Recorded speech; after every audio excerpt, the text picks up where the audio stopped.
అంత చక్కగా అరేంజ్ చేసినారు. అండ్ 1 అవర్లోనే ప్రతి పోలింగ్ స్టేషన్లో దాదాపు 100 ఓట్స్ వరకు పోల్ అయినాయి. వితిన్ 1 అవర్ వితిన్ 45 మినిట్స్ టైంలో దాదాపు 70 నుండి 100 ఓట్లు ఒక్కొక్క పోలింగ్ స్టేషన్లో పోల్ అయినాయి. అండ్ జనాలు ఈ ఎలక్షన్లో అత్యధిక పోలింగ్ జరిగే అవకాశం ఉంది. ప్రజలందరూ కూడా కొంచెం డౌన్ చేయండి.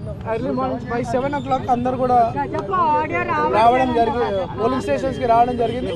మంచి ఓటింగ్ పర్సెంటేజ్ ఎలక్షన్ లో పెరిగే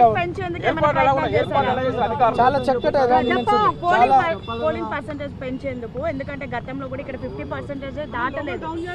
అంటే అప్పట్లో జనాలు వచ్చి ఓట్లు వేసేది కాదు, కానీ ఈసారి మాత్రం ఇప్పుడు చూస్తున్నటువంటి పరిస్థితి చూస్తే 70%, 60 to 70% పోలింగ్ జరిగే అవకాశం ఉంది. ఎందుకంటే నేను ఇప్పుడు అన్ని దాదాపు 5-6 పోలింగ్ స్టేషన్స్కి వెళ్తే 70 ఓట్స్, 60 ఓట్స్ వితిన్ 40 మినిట్స్.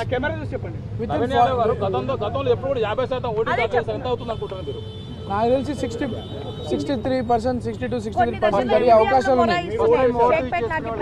నేను 10 o'clock నా ఓటు మా ఫ్యామిలీ మెంబర్స్తో కలిసి వాల్టర్ వెంకటగిరి స్కూల్లో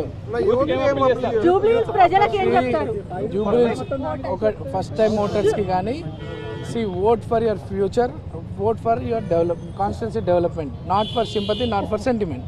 ఇది మన భవిష్యత్తుకి సంబంధించిన ఎన్నిక కాబట్టి చాలా తెలివిగా జాగ్రత్తగా ఓటు వినియోగించుకోవాలని నేను యూత్కి అప్పీల్ చేస్తాను. That is all common. అవన్నీ కూడా అధికారులు దాన్ని రాటిఫై చేస్తారు.